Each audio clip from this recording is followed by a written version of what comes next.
Personal na ininspeksyon ni Pangulong Ferdinand R. Marcos Jr. ang pagpapatupad ng service contracting program sa isang bus terminal sa Quezon City. Sinisiguro rin ng administrasyon ang pagpapatupad ng mga programang magpapagaan sa gastusin ng mga Pilipino sa kabila ng mga kinakaharap na sigalot sa gitnang silangan. Para sa 13 sa tanghali, si Harley Valbuena.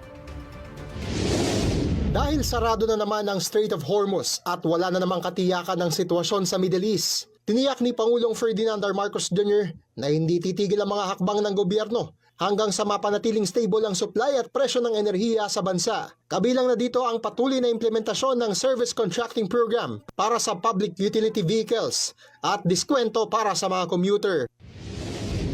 Ang mahirap sa sitwasyon natin ngayon, babago-bago araw-araw, nagbabago ang sitwasyon sa Middle East.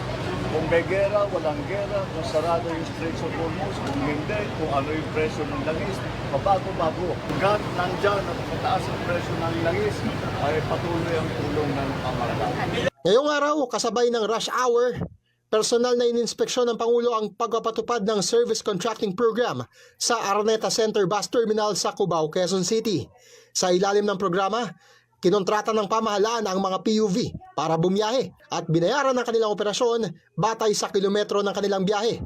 Layunin nitong masiguro ang tuloy-tuloy na serbisyo sa mga commuter sa gitna ng mataas na presyo ng langis. Pag hindi na sila pinigil, hindi na sila lalabas. Wala na kayo tayong sasakyan. Kaya una-una susuportahan natin yung mga driver ng mga operator. Ngayong Monday rush hour, tuloy-tuloy ang pagdating ng mga nakadeploy na PUVs sa ilalim ng service contracting program. Kaya naman kagad nakakasakay ang mga pasahero at hindi nila kailangang pumila at maghintay ng matagal dito sa Araneta Center Bus Terminal. Malaking tulong itong service contracting na to. Kasi umpisa pa lang po. Nagpapasalamat po ako sir dahil malaking tulong sa amin na yung service contracting. Kinamusta rin ng Pangulo ang lagay ng mga pasahero sa terminal.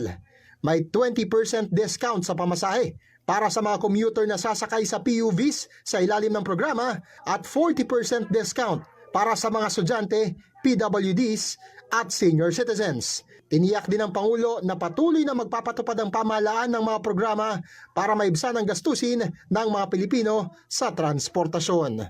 Para sa totoong balita sa Bagong Pilipinas, Harley Valbuena ng IBC News para sa 13 sa tanghali ng Congress TV.